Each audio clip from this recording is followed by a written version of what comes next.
David Begnaud joins us now from Collinsville, Mississippi. Great to see you, David. The damage to the church was unbelievable. What are you standing in front of now?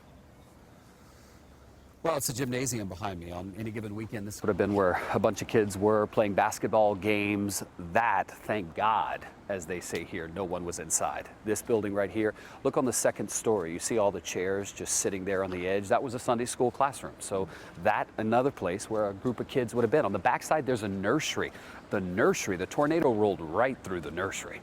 So when you think about the things that could have happened had people been here, especially children in that building, it gives you pause. The only people here, the pastor, his wife, and their son, they live in this house right there on the church property. They were inside. They heard the tornado sirens.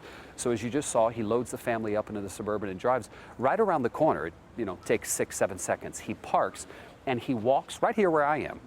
And he says when he's walking here to go into their safe place, their shelter within the church that's been designated for tornadoes, he hears the tornado coming and he starts yelling, "We got to go." And so he pushes the family and they all get under that desk, as he describes it to me. He said he was like on top of his wife and then he had his son underneath his arm.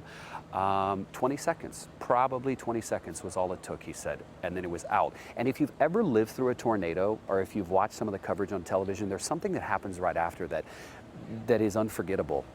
The stillness and the silence. As soon as a tornado rolls through, everything gets eerily quiet, and that's exactly what they say happened here. David, with all that damage, any reports of deaths or injuries? None.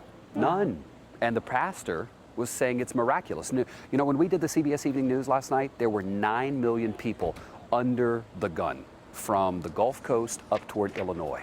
And sure enough, at about 3:15 yesterday afternoon, the first tornado warning. And then it started rolling out. And it just started in southwestern Mississippi and just marched its way northward. And for the most part, it rolled through rural areas.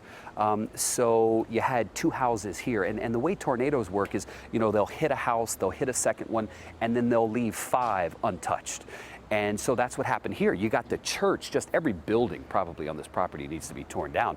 But then you have one house I'm looking at, I don't know, probably 30 yards away. It's fine.